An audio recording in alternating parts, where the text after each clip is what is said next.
설날 차례상 앞에서였어요. 온 가족이 둘러앉은 자리에서 시어머니가 말했어요. 땅은 손주 있는 첫째만 상속한다. 순간 숨이 막혔어요. 친척들이 모인 자리에서 제가 듣고 있는데도. 어머니, 그게 무슨... 당연한 얘기지. 혈통을 이어갈 아이가 있어야 땅도 의미가 있는 거 아냐? 형님이 고개를 끄덕였어요. 맞아요, 어머니. 가문을 생각하면 당연하죠. 남편은 고개를 숙인 채 아무 말 하지 않았어요. 해나는 어떻게 생각하니? 시어머니가 제게 직접 물었어요. 모든 시선이 저에게 집중됐죠. 저는 천천히 일어났어요. 가슴이 터질 것 같았지만 이상하게 웃음이 나왔어요. 좋은 결정인 것 같아요, 어머니. 그렇지, 해나도 이해하는구나. 네, 충분히 이해해요. 저는 조용히 웃으며 현관으로 향했어요. 해나야, 어디 가는 거야? 남편이 뒤따라왔지만 저는 돌아보지 않았어요. 집에 가요. 저희 집에. 신발을 신으며 마지막으로 말했어요. 앞으로는 손주 있는 아주버님네가 모든 걸 책임지시면 되겠네요. 그들은 몰랐어요. 제가 얼마나 철저히 준비하고 있었는지를요. 이제 준비한 것들을 보여줄 시간이었죠. 여러분의 구독, 좋아요는 더 많은 사연을 만드는 힘이 됩니다. 오늘의 사연, 지금 시작합니다. 안녕하세요. 저는 윤혜나입니다. 37살이고 세종 신도시에서 남편과 둘이 살고 있어요. 정확히는 살고 있었다고 해야 맞겠네요. 지금은 상황이 많이 달라졌거든요. 제가 오늘 이런 이야기를 하게 된 건 아마 저와 비슷한 경험을 하셨거나 하고 계신 분들이 많을 거라는 생각 때문이에요. 시댁에서 가족 안에서 느끼는 그 답답함과 서러움을 저도 참 많이 겪었거든요. 일단 제 소개부터 할게요. 저는 세종교육청에서 감사팀 업무를 했었습니다.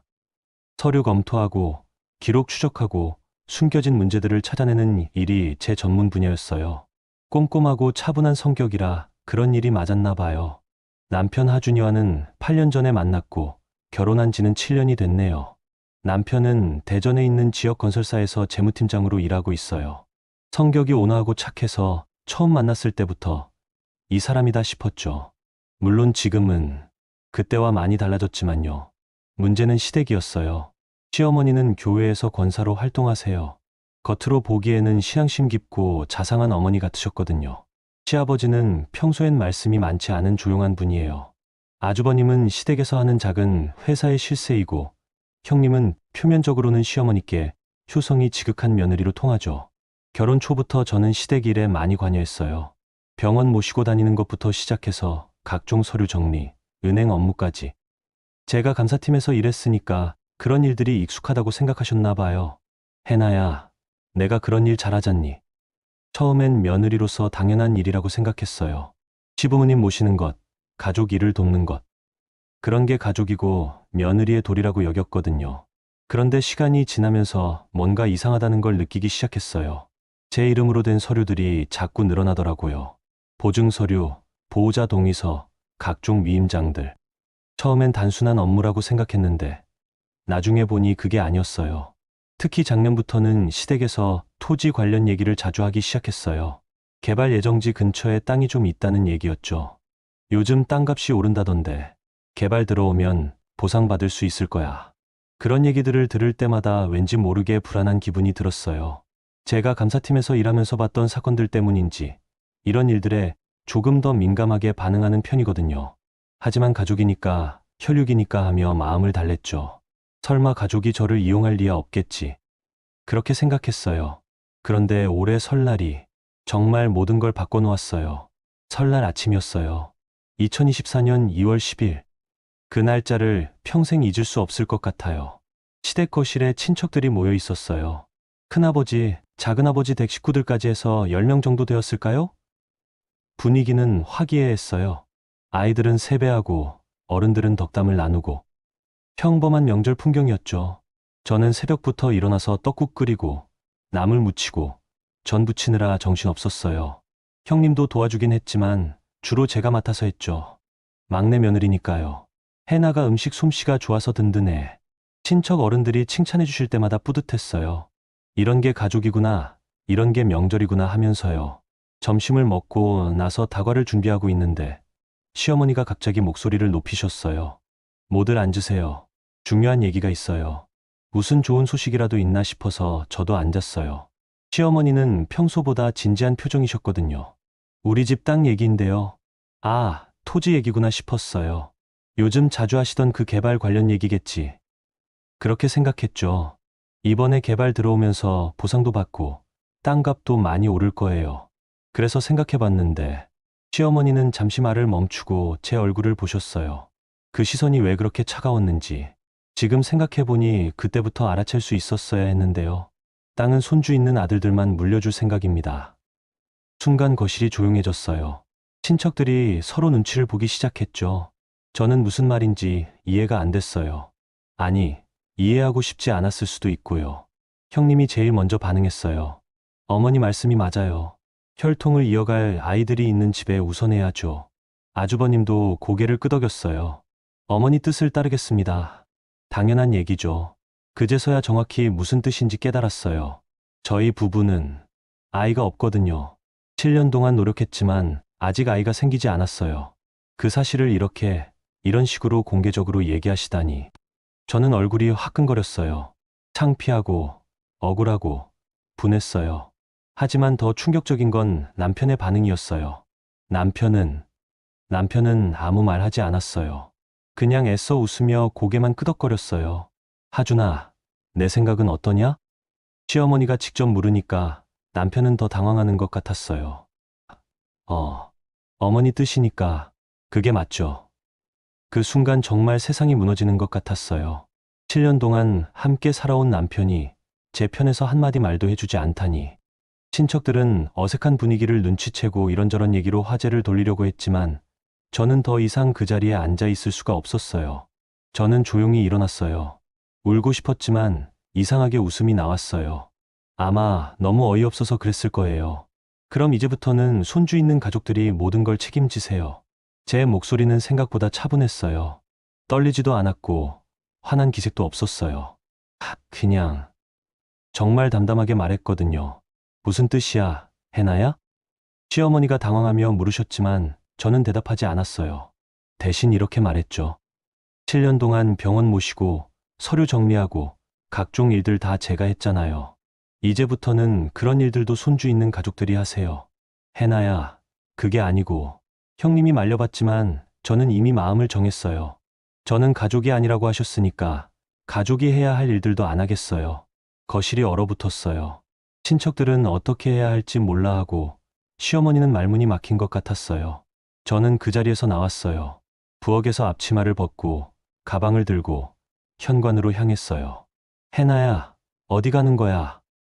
남편이 뒤따라왔지만 저는 돌아보지 않았어요. 집에 가요. 우리 집으로. 뭐야, 갑자기 왜 이래?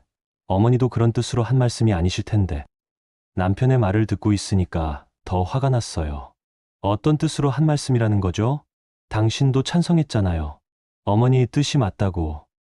그건 이제부터는 손주 있는 아들이 모든 걸 책임지세요. 병원도, 서류도, 은행 업무도. 저는 신발을 신으며 마지막으로 말했어요. 저는 가족이 아니라고 하셨으니까 가족 일은 안 하겠어요. 그리고 현관문을 닫았어요. 뒤에서 남편이 뭐라고 말하는 소리가 들렸지만 더 이상 듣고 싶지 않았어요. 택시를 타고 세종으로 오는 내내 저는 울지 않았어요. 대신 생각했어요. 정말 이게 맞나? 제가 너무 예민하게 반응한 건 아닐까? 하지만 집에 도착해서도 그 생각은 바뀌지 않았어요. 7년 동안 제가 한 일들을 생각해보니 정말 가족이라고 생각했다면 저런 식으로 말할 수는 없었을 거예요. 그날 밤 남편이 집에 왔어요. 표정이 어두웠죠. 해나야, 미안해. 어머니 말씀이 좀 그랬어. 좀 그랬다고요? 그런 뜻으로 한 말씀이 아니실 거야. 어머니도 당황하셨어. 저는 남편을 바라봤어요.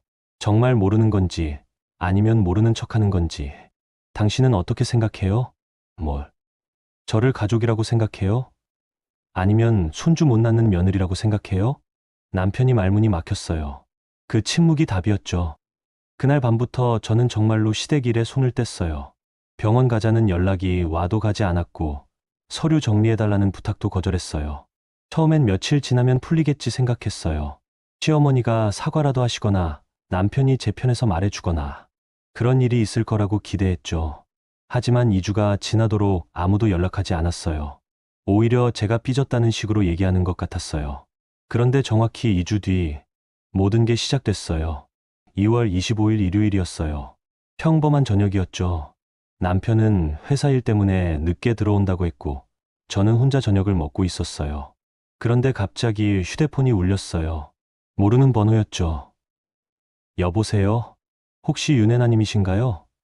대전중앙병원 원무과입니다. 병원, 무슨 일일까 싶어서 긴장했어요. 네, 맞는데요. 무슨 일이세요? 보호자로 등록되신 정태식 환자분 관련해서 연락드렸습니다. 수술 동의서 서명이 필요한데 언제 오실 수 있으세요? 무슨 소리인지 이해가 안 됐어요. 시아버지가 언제 입원하셨다는 거죠? 죄송한데 제가 언제 보호자로 등록됐나요? 그리고 어떤 수술인데요? 2월 10일자로 등록되어 있는데요. 응급수술이라 가족분이 빨리 오셔야 할 것 같습니다. 2월 10일, 설날이었어요. 제가 시댁에서 나온 바로 그날 말이죠. 죄송합니다. 제가 보호자가 맞는지 확인해 봐야 할 것 같아요. 다른 가족들에게 연락해 보세요. 전화를 끊었는데 바로 또 다른 번호에서 전화가 왔어요. 윤혜나님이시죠? 하나은행 신용관리팀입니다. 이번엔 은행이었어요. 연대보증 서류가 접수되었는데 확인차 연락드렸습니다. 연대보증이요? 제가 언제 그런 걸 했나요?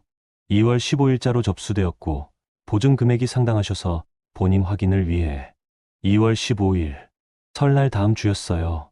제가 시댁에 발도 들이지 않았는데 언제 서류를 했다는 거죠? 죄송한데 제가 직접 서명한 게 아닌 것 같아요. 확인해보고 다시 연락드릴게요. 전화를 끊자마자 또 다른 번호에서 전화가 왔어요. 이번엔 대부업체였어요. 정아주님, 보증인으로 등록되신 윤혜나님 맞으신가요? 정신이 하나도 없었어요. 도대체 무슨 일이 벌어지고 있는 거죠? 그때 집 전화가 울렸어요. 시어머니 목소리였어요. 혜나야, 아버지가 쓰러지셨어. 목소리가 울먹거렸어요. 어머니, 그게 무슨... 응급실에 계신데 혼자서는 안 되겠어. 수술해야 한대. 혜나야, 안 올 거니? 그 순간 뭔가 이상하다는 생각이 들었어요. 아주버님과 형님이 있는데 왜 저를 부르시는 거죠? 아주버님과 형님이 계시잖아요. 아주버님은 출장 가셨고 지연이는 애들 봐야 해서. 혜나야, 내가 와야 해. 그런데 어머니, 저는 가족이 아니라고 하지 않으셨어요? 손주 없는 집은 가족이 아니라고. 혜나야, 지금 그런 말 할 때야? 아버지가 위험하신데. 목소리에 화가 섞여 있었어요. 하지만 저는 이상했어요. 정말 위급한 상황이라면 아주버님을 불렀어야 하는데. 어머니, 아주버님께 먼저 연락하세요. 저는 가족이 아니라고 하셨잖아요. 혜나야, 너 정말 이럴 거야? 전화를 끊었어요. 하지만 마음이 편하지 않았어요. 정말 시아버지가 위험한 건 아닐까. 그런 생각이 들었거든요. 그런데 30분 뒤 남편이 집에 들어왔어요. 얼굴이 심각했어요. 혜나야, 아버지가 쓰러지셨대. 알고 있어요. 어머니가 전화하셨어요. 그럼 빨리 가자. 지금 응급실에 계신다고. 당신이 가세요. 저는 안 가요. 남편이 놀란 표정으로 저를 봤어요. 뭐라고? 아버지가 쓰러지셨는데 안 간다고? 어머니가 저는 가족이 아니라고 하셨잖아요. 가족이 아닌 사람이 왜 가야 해요?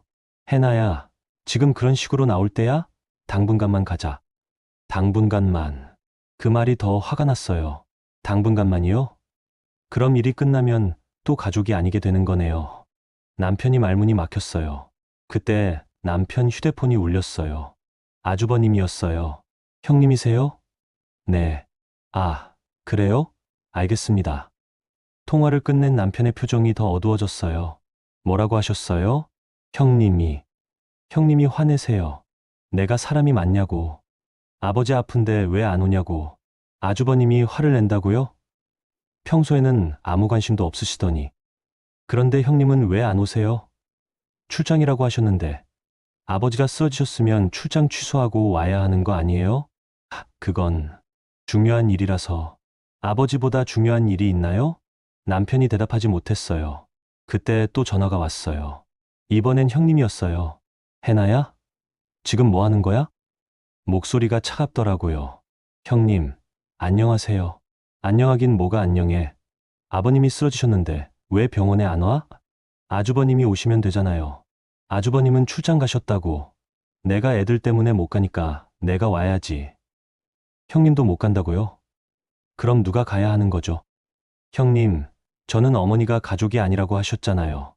손주 없는 집은. 해나야, 지금 그런 소리 할 때야? 사람이 어떻게 그럴 수 있어?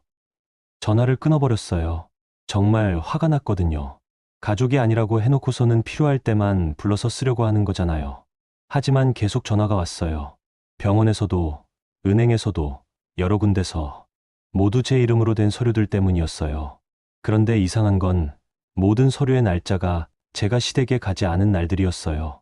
보호자 등록도, 연대보증도, 위임장도 제가 직접 서명한 게 아니라는 얘기죠.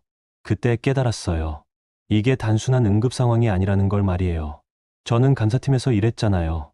이런 패턴들을 놓칠 제가 아니었어요. 누군가 제 이름을 이용해서 뭔가를 꾸미고 있다는 확신이 들었어요. 밤 10시가 넘어서야 전화가 그쳤어요. 남편은 결국 혼자 병원에 갔고 저는 집에 남아서 생각했어요. 왜 하필 지금일까? 왜 제가 시댁과 선을 그은 직후에 이런 일들이 터질까? 그리고 왜 모든 서류에 제 이름이 들어가 있을까? 다음 날 아침 남편이 피곤한 얼굴로 돌아왔어요. 아버지 상태는 어때요? 다행히 큰 수술은 안 하셔도 될 것 같아.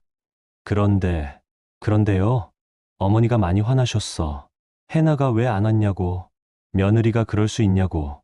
또 시작이네요. 며느리 얘기가. 그럼 어머니께서 사과하시면 될 거 아니에요? 저를 가족이 아니라고 하신 것에 대해서 말이에요. 해나야, 어머니가 사과하실 분이 아니야. 내가 좀 양보해. 양보. 또 제가 양보해야 하는 거네요. 저는 더 이상 양보 안 할 거예요.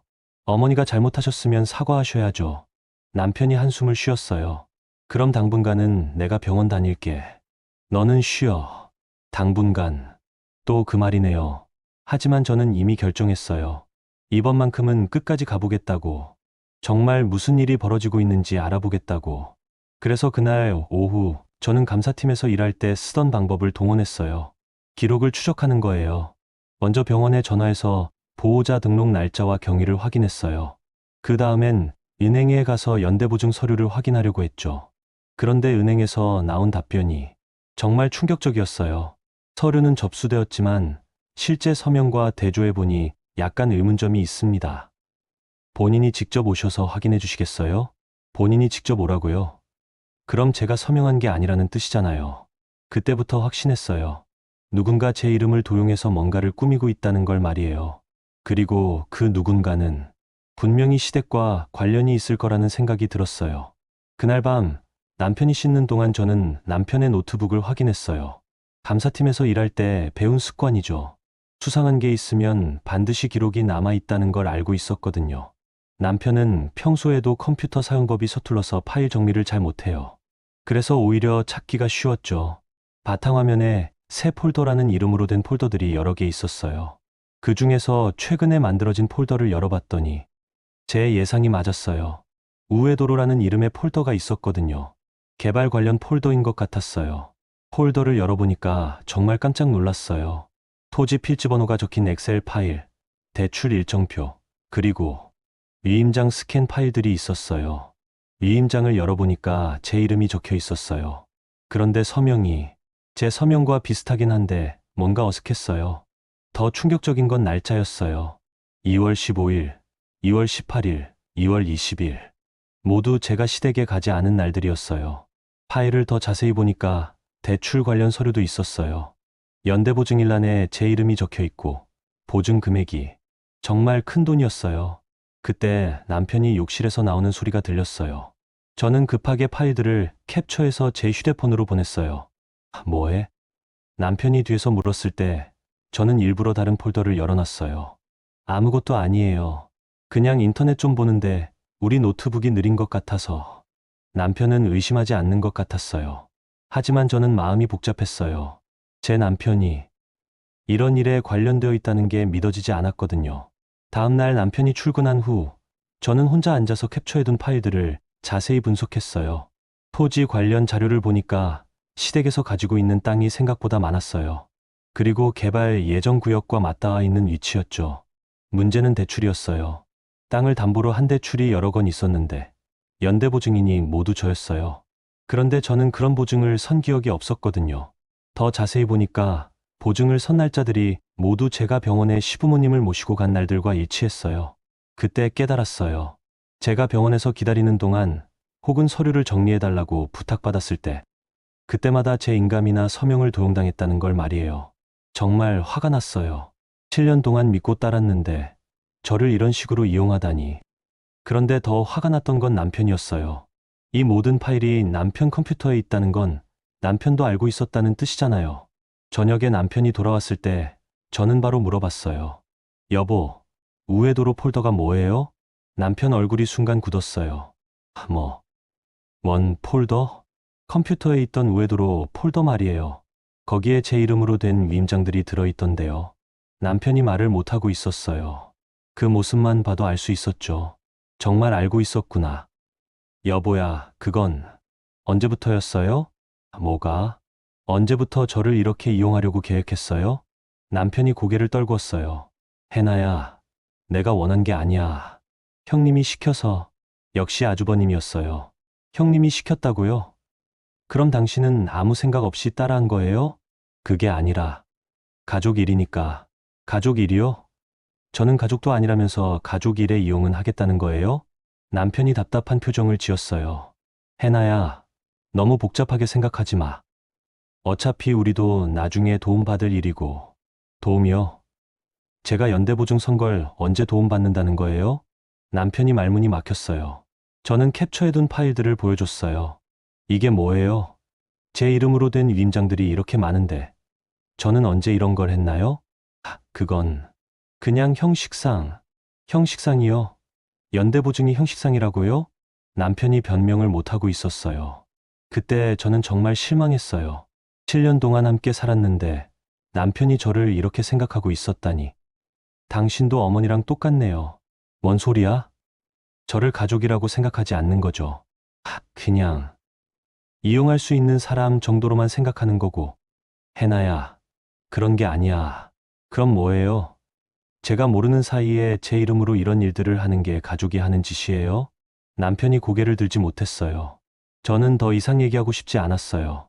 대신 결심했어요. 이제는 정말 혼자서 이 문제를 해결해야겠다고. 다음 날 저는 은행에 갔어요. 연대보증 서류를 직접 확인하기 위해서였죠.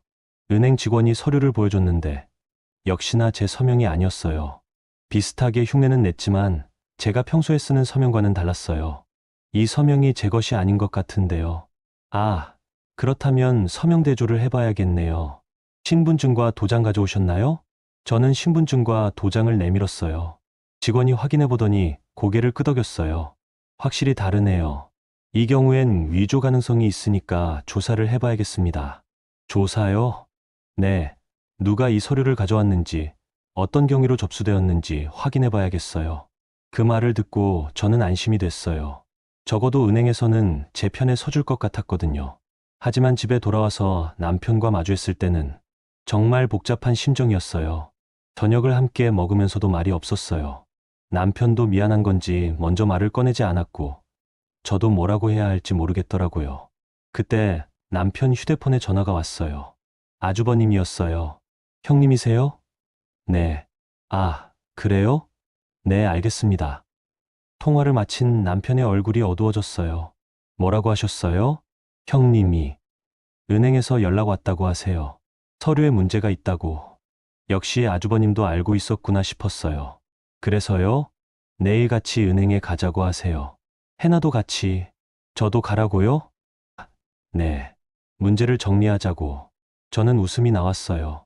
이제 와서 문제를 정리하자고요? 좋아요. 가죠. 대신 저도 할 말이 있어요. 남편이 불안한 표정을 지었어요. 해나야, 너무 크게 만들지는 마. 가족끼리 해결할 수 있는 일이야. 가족끼리. 또 그 말이네요. 저는 가족이 아니라고 하지 않으셨어요? 손주 없는 집은 가족이 아니라고.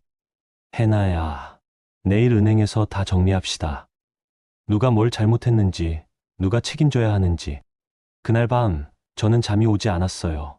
7년이라는 시간이 정말 허무하게 느껴졌어요. 하지만 동시에 각오도 생겼어요. 이제는 더 이상 당하고만 있지 않겠다고.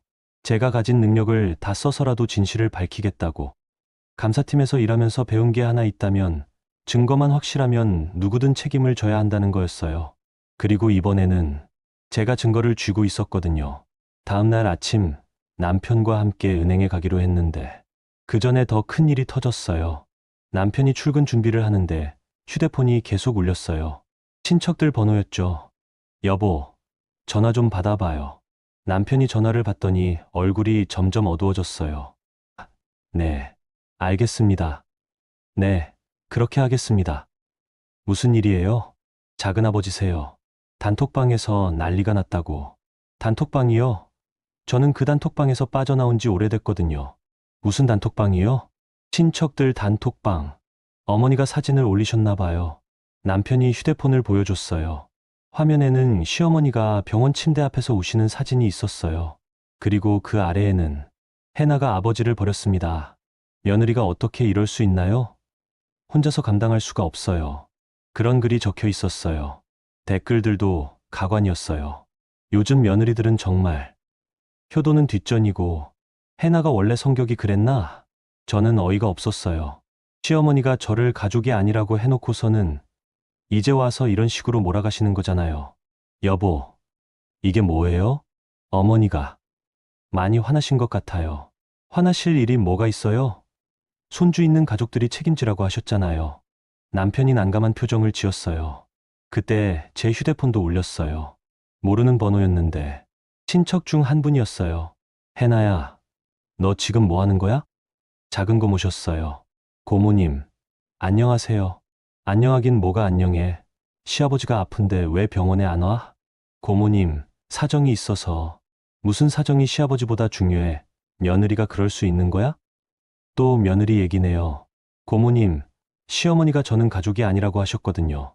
손주 없는 집은. 그게 그런 뜻이었겠어. 너도 참 고약하다. 고약하다고요? 저는 아무것도 잘못한 게 없는데. 전화를 끊었는데 또 다른 친척에게서 연락이 왔어요. 이번엔 남편 친구였어요. 하준이가 고생이 많다더라. 아내가 그렇게 나오면 남자가 얼마나 힘들겠어. 뭔 소리인지. 저는 점점 화가 났어요. 그런데 더 충격적인 건 회사에서도 연락이 온 거였어요. 윤혜나 대리님이세요? 감사팀 김 과장입니다. 전 직장 상사셨어요. 과장님, 안녕하세요. 해나 대리, 은행에서 연락이 왔는데 연대보증 문제 때문에 확인할 게 있다고 하네. 혹시 뭔 일 있어? 회사까지 연락이 갔다고요? 과장님, 제가 설명드릴 게 있는데 일단 만나서 얘기하자. 오후에 시간 되나? 전화를 끊고 나니까 정말 답답했어요. 제가 뭘 잘못했다고 이렇게 모든 사람들이 저를 나쁜 사람으로 몰아가는 거죠? 그때 또 전화가 왔어요. 이번엔 아주버님이었어요. 해나야, 너 지금 뭐 하는 거야? 목소리가 화가 나 있었어요. 아주버님, 안녕하세요. 안녕하긴 뭐가 안녕해. 아버지가 병원에 계신데 며느리가 이럴 수 있는 거야? 아주버님, 시어머니가. 어머니가 뭐? 어머니 말씀이 그렇게 틀렸어. 손주도 없는 게 가문에 무슨 도움이 되는데? 정말 기가 막혔어요. 손주가 없다고 이렇게 무시해도 되는 건가요? 그런데 제 이름으로 된 서류들은 왜 이렇게 많아요? 뭔 서류? 연대보증서, 위임장, 보호자 서류. 제가 언제 그런 걸 했나요? 아주버님이 잠시 말이 없었어요. 그건 가족이니까 당연한 거지. 내가 그런 일 잘하니까. 가족이라고요? 저는 가족이 아니라고 하지 않으셨어요? 해나야, 너 지금 억지 부리는 거지. 가족끼리 서로 돕는 게 당연한 거 아니야? 그럼 왜 저만 도와야 하나요? 형님은 왜 안 도와요? 지연이는 애들이 있잖아. 너는 애도 없으면서 뭘 바쁘다고. 또 아이 얘기네요. 정말 이 가족은 아이가 없으면 사람 취급을 안 하는 것 같아요. 아주버님, 저는 더 이상 시댁 일에 관여하지 않을 거예요. 제 이름으로 된 서류들도 모두 취소할 거고요. 뭐라고? 너 미쳤어. 그럼 아버지는 어떻게 하라고? 손주 있는 아들들이 책임지세요. 시어머니가 그렇게 말씀하셨잖아요. 해나야, 너 정말 이럴 거야? 그럼 경찰서 가는 수도 있어. 경찰서요? 갑자기 왜 경찰서 얘기가 나오는 거죠? 무슨 소리예요? 내가 돈을 빼돌려서 아버지가 쓰러진 거라고 할 수도 있어. 정말 어이가 없었어요. 제가 언제 돈을 빼돌렸다는 거죠? 아주버님, 그런 말씀 함부로 하지 마세요. 저는 그런 일 한 적 없어요. 증거가 있어. 내 이름으로 된 계좌에서 큰 돈이 움직였거든. 제 이름으로 된 계좌에서 돈이 움직였다고요? 저는 그런 거 모르는데. 전화를 끊었는데 정말 머리가 하얘졌어요. 이 사람들이 저를 어디까지 몰아갈 작정인지. 그때 남편이 제 어깨를 잡았어요. 해나야, 너무 스트레스 받지 마. 내가 형님한테 얘기해 볼게. 당신이 형님한테 얘기한다고요? 응, 너무 심하게 나간 것 같아. 그럼 지금까지는 안 심했다는 거예요? 남편이 말문이 막혔어요. 저는 정말 절망적이었어요. 남편마저 결국 시댁 편이구나. 그런 생각이 들었거든요. 여보, 당신 생각에는 제가 뭘 잘못한 거예요? 잘못했다기보다는 좀 예민하게 반응한 것 같아. 예민하다고요? 제 이름을 도용해서 온갖 서류를 만든 게 예민한 문제라고요? 그럼 당신은 어떻게 할 거예요? 저 편에 설 거예요. 아니면 어머니 편에 설 거예요? 남편이 고민하는 표정을 지었어요. 그 표정만 봐도 답이 나왔죠. 해나야, 꼭 편을 나눠야 해. 우리는 가족인데. 가족. 또 그 말이네요. 그날 오후, 저는 혼자 은행에 갔어요. 남편과 함께 가기로 했었지만 더 이상 남편을 믿을 수 없었거든요. 은행에서 확인해 보니까 정말 제 이름으로 된 계좌가 여러 개 있었어요. 그리고 그 계좌에서 큰 돈들이 움직이고 있었어요. 이 계좌들을 언제 만들었나요? 작년부터 올해까지 차례로 만들어진 것 같네요. 모두 본인이 직접 만드신 걸로 되어 있는데 저는 그런 계좌를 만든 기억이 없었어요. 분명히 누군가 제 이름을 도용한 거죠. 신분증 도용이나 위임장으로도 계좌 개설이 가능한가요? 위임장과 인감이 있으면 가능하긴 합니다만 그때 확신했어요. 시댁에서 제 인감을 이용해서 이런 일들을 꾸몄다는 걸 말이에요. 집에 돌아와서 남편을 기다렸어요. 이번엔 정말 끝장을 보겠다는 마음이었거든요. 남편이 들어왔을 때 저는 은행에서 받아온 서류들을 보여줬어요. 이게 뭐예요? 뭔데? 제 이름으로 된 계좌들이에요. 저는 이런 계좌 만든 적 없는데 누가 만든 걸까요? 남편 얼굴이 하얘졌어요. 그건 내가. 당신이 뭐예요? 형님이 시켜서 필요하다고 해서. 역시 아주버님이었어요. 그럼 당신도 공범이네요. 공범이라니 그런 게 아니야. 그럼 뭐예요? 제 동의도 없이 제 이름으로 계좌를 만드는 게 정상인가요? 남편이 고개를 떨구었어요. 그때 정말 확신했어요. 이 사람들과는 더 이상 함께 할 수 없다는 걸 말이에요. 여러분, 여기까지 들어보시니까 어떠세요? 정말 답답하고 화가 나지 않나요? 설날에 가족이 아니라는 말을 듣고도 참았던 해나 씨가 이제는 완전히 범죄자로 몰리고 있네요. 남편마저 등을 돌리고 시댁에서는 온갖 누명을 씌우고 하지만 해나 씨는 포기하지 않았어요. 감사팀에서 일했던 경험으로 차근차근 증거를 모으고 있었거든요. 그럼 계속해서 해나 씨가 어떻게 이 모든 걸 뒤집는지 들어봐 주세요. 그날 밤 저는 정말 많이 울었어요. 7년이라는 시간이 모두 헛된 시간이었나 싶어서요. 하지만 울어봤자 달라질 건 없잖아요. 차라리 제대로 정리하고 끝내자. 그런 마음으로 다음 날 병원에 갔어요. 시아버지를 보러 간 게 아니라 마지막으로 인사라도 하고 완전히 손을 떼려고 했어요. 제가 나쁜 며느리라고 해도 그동안 정은 있었으니까요. 병원에 가보니까 시어머니와 형님이 복도에서 뭔가 얘기하고 있었어요. 저는 일부러 다른 쪽으로 돌아서 시아버지 병실로 갔어요. 그런데 시아버지가 혼자 계셨어요. 평소보다 많이 수척해 보이셨죠. 아버님, 안녕하세요. 시아버지가 저를 보시더니 깜짝 놀라셨어요. 해나야, 왔구나. 네, 인사드리러 왔어요. 시아버지가 제 손을 잡으셨어요. 손이 많이 차갑더라고요. 해나야, 미안하다. 갑자기 사과를 하시니까 당황스러웠어요. 아버님, 왜 사과를? 다 알고 있어. 내가 얼마나 억울할지. 시아버지가 뭔가 알고 계신 것 같았어요. 아버님, 무슨 말씀이세요? 시아버지가 주위를 둘러보시더니 침대 밑에서 봉투를 꺼내셨어요. 이걸 내가 봐야 해. 봉투를 열어보니까 정말 깜짝 놀랐어요. 위임장 원본들이 들어있었어요. 그런데 제 서명이 아니라 누군가 제 서명을 흉내낸 것들이었어요. 그리고 메모지도 있었어요. 아주버님 필체로 쓰여진 해나 명의로 계좌 개설 완료. 대출 진행하고 개발 보상금 받으면 명예 이전할 것. 정말 치밀하게 계획된 일이었어요. 아버님, 이건 윤석이가 한 일이야. 나는 몰랐어. 나중에 알고 나서 너무 화가 나서 시아버지가 우셨어요. 그래서 쓰러진 척한 거야. 시간을 벌려고 내가 알아채기를 바랐어. 시아버지가 일부러 쓰러진 척 하셨다고요? 그런데 왜 진작 말씀 안 해주셨어요? 증거가 필요했어. 그리고 명자가 너무 깊이 관여하고 있어서 시어머니도 알고 계셨다는 뜻이었어요. 봉투에는 더 많은 서류들이 들어있었어요. 인감 사용 기록, 은행 거래 내역, 그리고 개발 관련 회의록까지. 해나를 보증인으로 세워서 리스크를 분산한다. 문제 생기면 해나 책임으로 돌린다.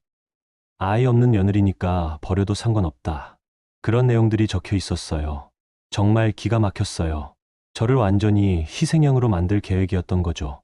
아버님, 이 서류들 다 가져가. 그리고 내 앞길에 방해되지 않게 정리해. 시아버지가 제 손을 꽉 잡으셨어요. 해나야, 우리 집이 미안했다. 진짜 가족으로 대하지 못해서. 그 순간 정말 울컥했어요.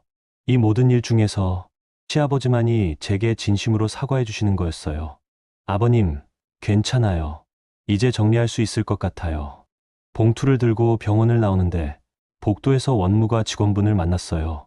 작년에 시아버지 입원하실 때 자주 봤던 분이었어요. 아, 해나 씨, 오랜만이에요. 안녕하세요, 김 주임님. 김 주임님은 40대 중반 정도 되어 보이는 여성분이었어요. 성격이 꼼꼼하고 친절하셔서 예전부터 좋은 인상이었거든요. 해나 씨, 혹시 시간 되시면 잠깐 얘기 좀 할까요? 궁금한 게 있어서. 네, 무슨 일이세요? 김 주임님이 저를 원무가 사무실로 데려가셨어요. 사실 며칠 전부터 이상한 일이 있어서요. 보호자 변경이 자꾸 들어오는데 서명이 좀 이상하더라고요. 서명이 이상하다고요? 네, 해나 씨 서명이라고 하는데 예전에 봤던 서명과 좀 달라요. 김 주임님이 컴퓨터 화면을 보여주셨어요. 보호자 변경 기록이 쭉 나와 있었는데 제 이름으로 된 변경 신청이 정말 많았어요. 그런데 저는 그런 신청을 한 적이 없었거든요. 이거 누가 가져왔는지 기억나세요? 보통 가족분들이 가져오시는데 최근에는 아드님이 많이 오셨어요. 아들, 아주버님 말씀이시겠죠? 혹시 CCTV 기록 같은 건 있나요? 있긴 한데. 왜요? 제가 모르는 사이에 제 이름으로 서류가 처리된 것 같아서요. 김 주인님이 심각한 표정을 지으셨어요. 그럼 위조 가능성이 있겠네요. 이런 경우엔 조사를 해봐야 해요. 조사를 도와주실 수 있나요? 물론이죠. 환자 가족의 권익 보호도 저희 일이니까요. 김 주임님이 정말 든든한 조력자가 되어주셨어요. 병원에서의 보호자 변경 기록, 서명 로그, 심지어 CCTV 영상까지 확인해 주셨거든요. 영상을 보니까 정말 아주버님이 혼자 와서 서류를 제출하는 모습이 나왔어요. 저는 그날 병원에 가지도 않았는데 말이에요.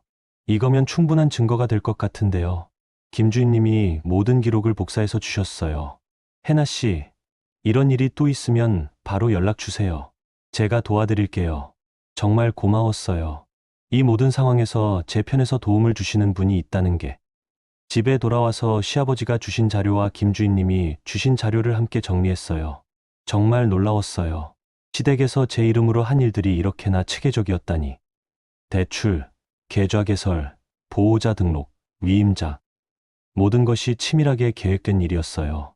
그리고 가장 충격적인 건 이 모든 일의 최종 목표였어요. 개발 보상금을 받은 후에 모든 빚과 문제를 제 이름으로 넘기고 시댁은 깨끗하게 빠지겠다는 계획이었거든요. 아이 없는 며느리니까 버려도 상관없다는 메모가 그걸 확실히 보여줬어요. 정말 치 떨렸어요. 하지만 동시에 확신도 생겼어요. 이제는 제가 증거를 쥐고 있다는 확신 말이에요. 그날 저녁 남편이 들어왔을 때 저는 모든 자료를 식탁 위에 펼쳐놨어요. 뭐야, 이게. 당신네 가족이 저한테 한 일들이에요. 남편이 서류들을 보더니 얼굴이 하얘졌어요. 이건 어디서, 중요한 건 어디서 구했느냐가 아니라 이게 사실이냐는 거예요. 남편이 말을 못하고 있었어요. 여보, 이제 정직하게 얘기해요. 당신도 처음부터 알고 있었죠? 알고 있었다기보다는 처음부터 알고 있었구나. 저는 더 이상 놀라지도 않았어요. 이미 예상했던 일이었거든요. 해나야, 미안해. 형님이 너무 강하게 밀어붙여서 미안하다고 끝날 일이에요? 저를 범죄자로 만들려고 했는데 그런 게 아니야. 나중에 다 정리해주겠다고 했어. 정리해준다고요? 언제요? 저한테 모든 걸 뒤집어 씌운 다음에요? 남편이 변명을 못하고 있었어요. 저는 이제 정말 결심했어요. 더 이상 당하고만 있지 않겠다고.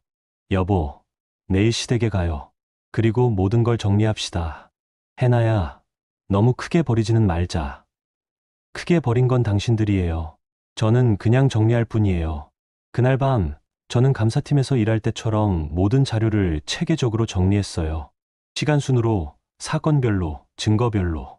이제는 저도 준비가 끝났어요. 반격할 준비가 말이에요. 시퀀스 6천만 7천자. 다음날 아침, 저는 일부러 평상복이 아닌 정장을 입었어요.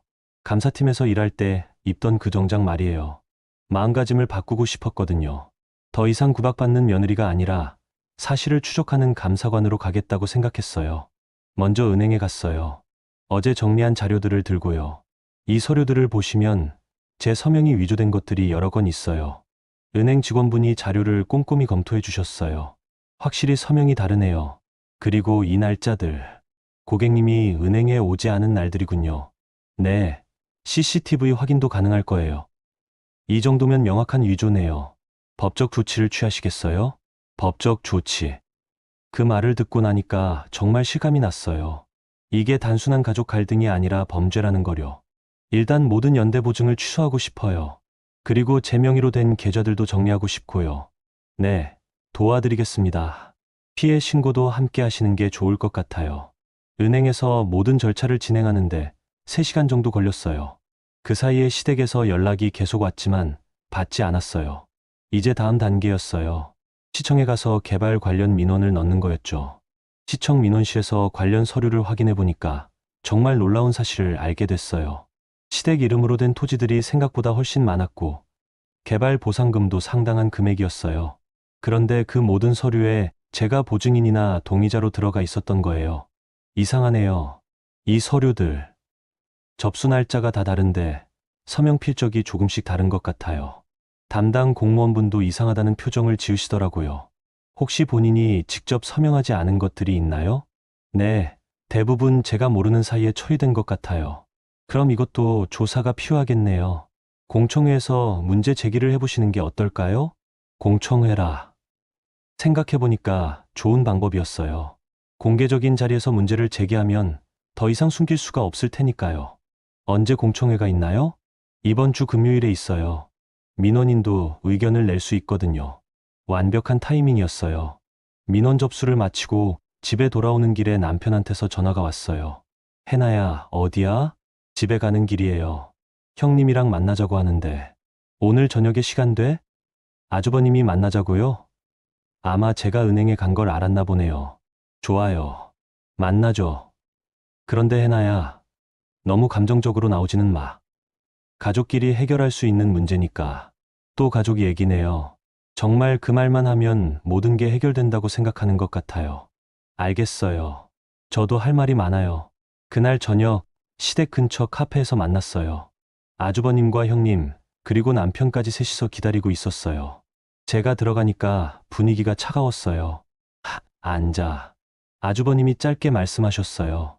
해나야, 오늘 은행에 갔다면서? 바로 본론으로 들어가시네요. 네, 갔어요. 왜? 미리 얘기도 안 하고.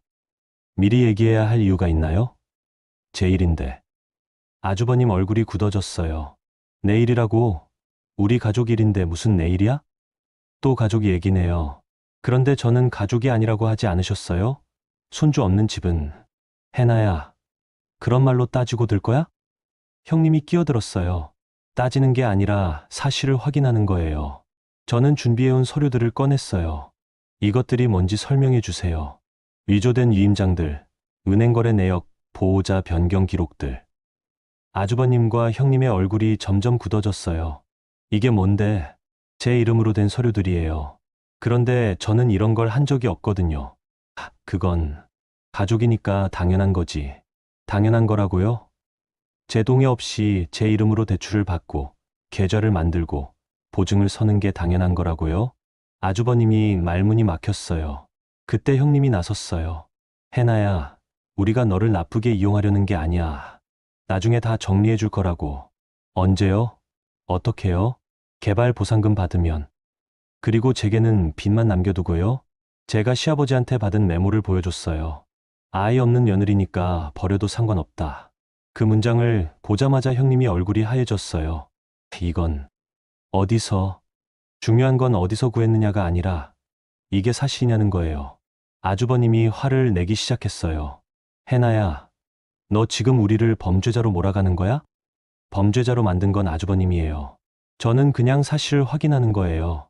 사실이라니, 가족끼리 도우면서 사는 게 뭐가 잘못됐어? 가족이라고요? 손주 없다고 가족에서 빼놓고서는 이용할 때만 가족이라고 하는 거예요?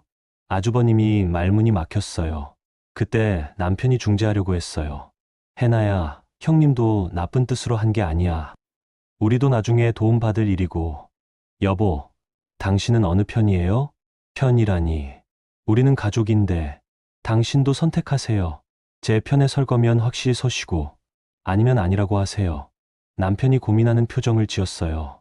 그 모습만 봐도 답이 나왔죠. 해나야, 너무 극단적으로 생각하지 마. 역시 시댁 편이구나 싶었어요. 저는 자리에서 일어났어요. 좋아요. 저도 이제 극단적으로 하겠어요. 뭐라고? 금요일 공청회에서 이 모든 걸 공개할 거예요. 제 이름이 어떻게 도용됐는지, 누가 무슨 일을 했는지. 아주버님이 놀란 표정을 지었어요. 해나야, 너 미쳤어. 그럼 우리 가족이 어떻게 되는데? 그건 저희 가족이 아니라고 하지 않으셨어요? 손주 없는 집은 가족이 아니라고. 해나야, 제발. 형님이 애원하는 표정을 지었어요. 하지만 저는 이미 결심했어요. 그동안 참 고생 많으셨어요. 이제부터는 손주 있는 가족들끼리 알아서 하세요. 카페를 나서는데 뒤에서 아주버님이 소리쳤어요. 해나야, 너 후회할 거야. 후회. 저는 이미 7년 동안 충분히 후회했어요. 이제는 더 이상 후회하지 않겠다고 마음먹었거든요. 집에 돌아와서 금요일 공청회 준비를 했어요. 모든 자료를 정리하고 발표 내용도 미리 써뒀어요. 이제 며칠 후면 모든 게 끝날 거예요. 진짜 끝이 말이에요. 시퀀스 7 6천만 7천자. 금요일이 되었어요. 공청회가 열리는 날이었죠. 저는 아침 일찍 일어나서 다시 한번 자료를 점검했어요. 위조된 서류들, 은행거래 내역 병원 기록, 그리고 시아버지가 주신 메모까지. 모든 증거가 준비되어 있었어요. 공청회장에 가보니까 생각보다 많은 사람들이 와 있었어요.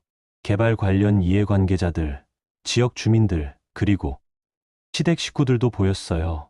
시어머니는 평소보다 더 정성스럽게 차려입고 계셨고 아주버님과 형님도 양복을 빼입고 왔더라고요.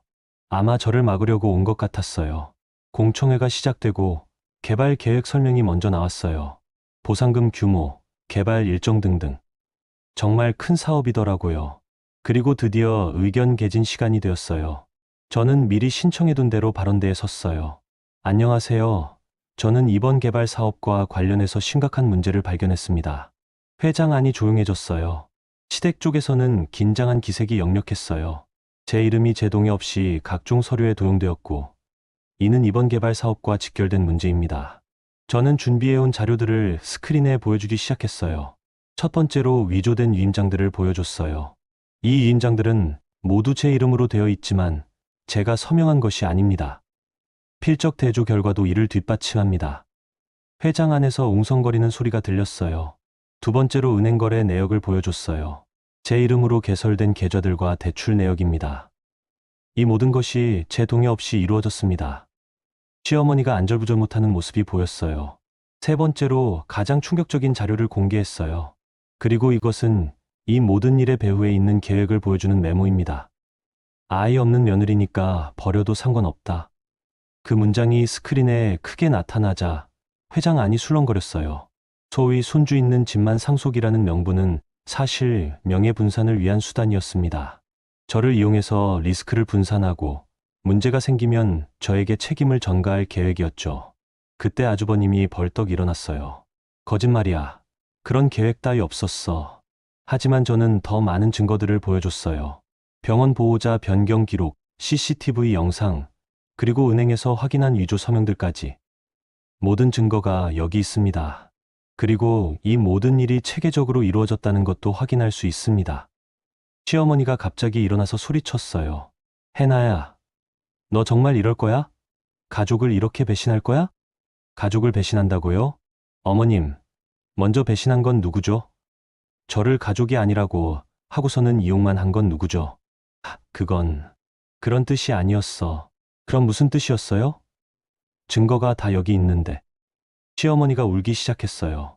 평소 권사님 이미지가 한순간에 무너지는 모습이었어요. 해나야, 제발. 우리 가족이 망하게 하지 마. 그때 형님이 나섰어요. 해나야, 이거 다 취소해. 안 그러면 너도 가만 안 둘 거야. 협박까지 하시네요. 하지만 저는 이미 각오가 되어 있었어요. 형님, 저를 어떻게 하시겠다는 거예요? 더 많은 누명을 씌우시겠다는 거예요? 그때 아주버님이 다시 소리쳤어요. 해나가 거짓말하는 거야. 저 여자는 원래 돈에 밝아서. 아주버님, 제가 언제 돈에 밝았나요? 오히려 돈에 밝은 건 누구죠? 저는 개발, 보상금 관련 자료도 공개했어요. 이 토지들로 받을 보상금이 수십억 원입니다. 그 돈을 독점하기 위해 저를 이용한 거죠. 회장 안의 사람들이 더 큰 관심을 보이기 시작했어요. 수십억 원이라는 금액 때문이었죠. 그때 갑자기 시아버지가 나타났어요.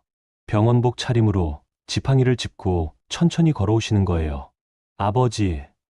시어머니가 깜짝 놀라며 달려갔어요. 왜 나오셨어요? 몸이 아직. 하지만 시아버지는 시어머니를 물리치고 발언대로 걸어오셨어요. 잠깐만. 시아버지가 마이크를 잡으시더니 떨리는 목소리로 말씀하셨어요. 저, 정태식입니다. 오늘 여기서 말씀드릴 게 있어서 왔습니다. 회장이 조용해졌어요. 며느리 해나가 한 말이 모두 사실입니다. 그 순간 시댁 쪽에서 큰 충격이 일어났어요. 아버지, 무슨 소리예요? 아주버님이 소리쳤지만 시아버지는 계속 말씀하셨어요.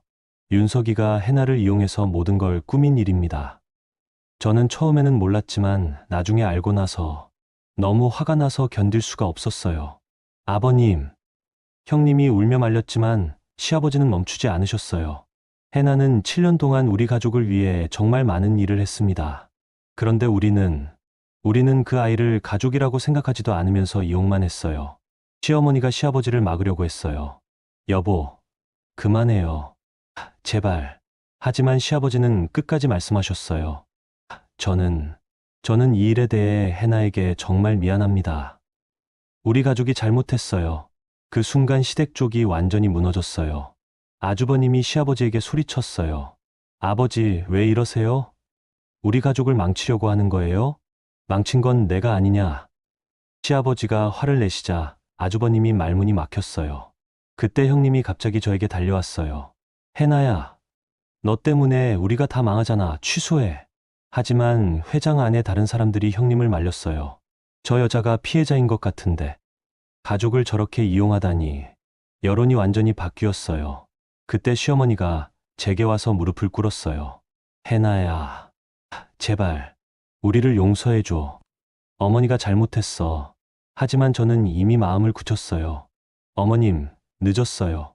어머님이 저를 가족이 아니라고 했을 때부터 이미 늦었어요. 해나야, 제발. 저는 더 이상 이 가족의 며느리가 아니에요. 어머님이 그렇게 말씀하셨잖아요. 공청회가 끝나고 많은 사람들이 저에게 와서 응원해 주었어요. 정말 용감하시네요. 저런 일을 당하면서도 참고 계셨다니. 하지만 저는 기쁘지 않았어요. 오히려 허무했어요. 7년이라는 시간이 이렇게 끝나다니. 그날 저녁 집에 돌아가니까 남편이 기다리고 있었어요. 해나야, 이제 어떻게 할 거야? 어떻게 하긴요? 이혼하죠. 이혼이라니. 너무 성급한 거 아니야? 성급한 게 아니에요. 당신도 오늘 봤잖아요. 끝까지 어머니 편에 서는 거. 남편이 고개를 떨구었어요. 해나야, 미안해. 미안하다고 달라질 건 없어요. 이제 정말 모든 게 끝났어요. 시퀀스 8 6천만 7천자. 그로부터 한 달 후의 이야기예요. 저는 법무법인에서 변호사님과 상담을 받고 있었어요. 거의 다 정리됐습니다. 위조 서명건은 고발이 접수됐고 연대보증도 모두 취소됐어요. 감사합니다. 그런데 상대방에서 계속 합의를 요청하고 있어요. 어떻게 하시겠어요? 합의. 아마 시댁에서 이 일이 더 커지는 걸 막고 싶어 하는 것 같았어요. 합의는 생각 없어요. 끝까지 가겠어요. 알겠습니다. 그럼 계속 진행하겠어요. 법무법인을 나와서 은행에 갔어요. 마지막 격리를 위해서였죠. 은행 직원분이 말씀해 주시더라고요. 모든 연대보증이 취소됐고 억울하게 개설된 계좌들도 모두 정리됐습니다. 정말 감사해요. 그런데 상대방 가족들이 계속 찾아와서 문의하고 있어요. 무슨 문의요? 다시 보증을 서달라고. 하지만 이미 블랙리스트에 올라서 불가능하다고 안내했습니다. 아주버님과 형님이 아직도 포기하지 않고 있구나 싶었어요. 은행을 나와서 휴대폰을 확인해 보니까 부재중 전화가 수십 통 있었어요. 모두 시댁 번호들이었죠. 하지만 받지 않았어요. 더 이상 들을 얘기가 없었거든요. 그날 오후 집에 돌아가니까 남편이 짐을 싸고 있었어요. 뭐 해요? 이혼 서류. 가져왔어. 서명해줘. 남편도 결국 포기했구나 싶었어요. 그래요. 알겠어요. 저는 별다른 감정 없이 서류에 서명했어요. 이미 마음속으로는 끝난 일이었거든요. 해나야, 정말 미안해.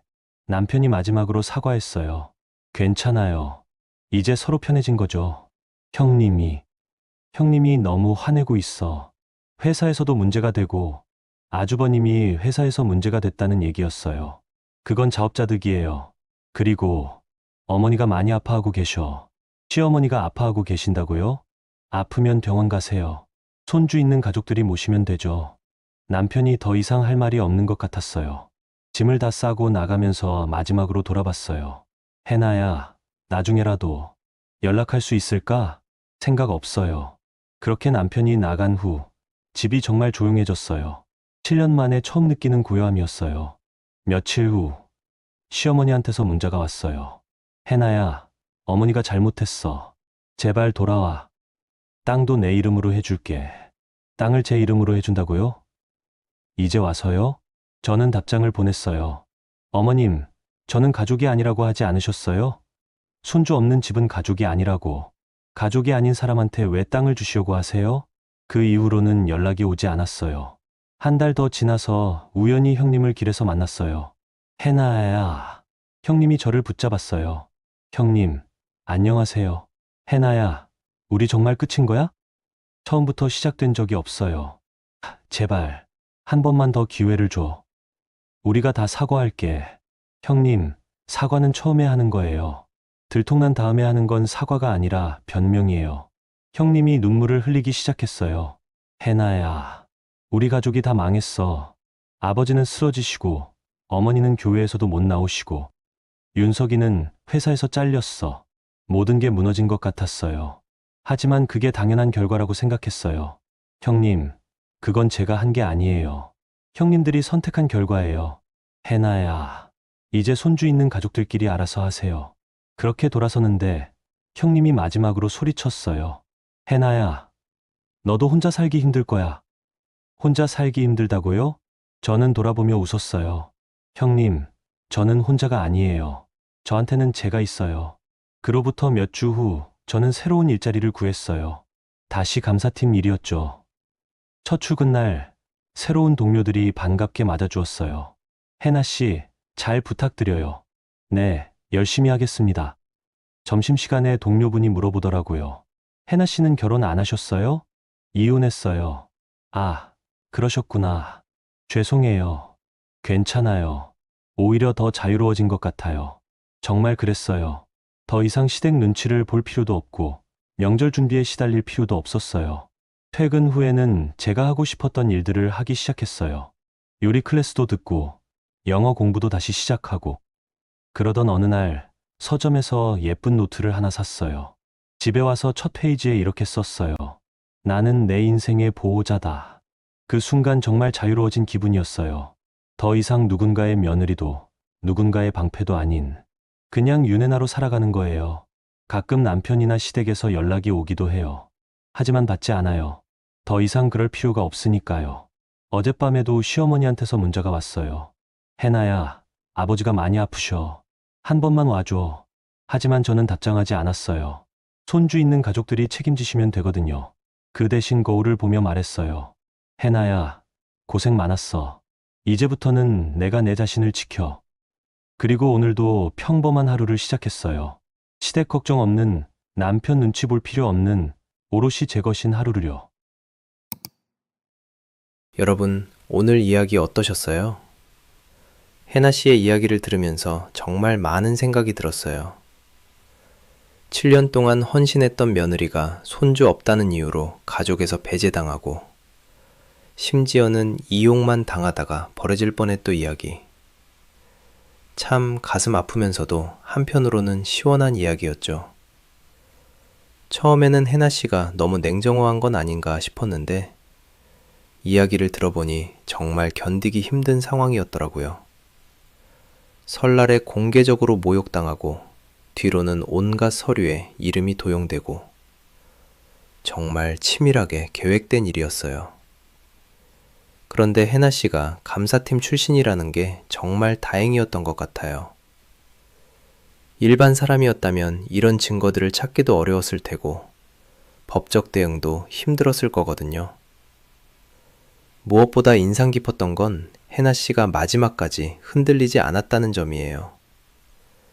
시어머니가 울며 매달리고 남편이 미안하다고 할 때도 선을 분명히 그었잖아요. 사실 살아가면서 가족이라는 이름으로 참아야 하는 일들이 참 많죠. 특히 며느리 입장에서는 더욱 그렇고요. 하지만 가족이라는 이름으로 모든 것이 정당화될 수는 없다는 걸 이번 이야기가 잘 보여주는 것 같아요. 해나 씨처럼 용기를 내기는 쉽지 않겠지만 때로는 자신을 지키기 위해 단호한 선택이 필요할 때가 있는 것 같아요. 마지막에 나는 내 인생의 보호자다 라고 쓴 그 노트처럼 말이에요. 여러분께도 이 이야기가 작은 위로와 용기가 되었으면 좋겠습니다. 구독과 좋아요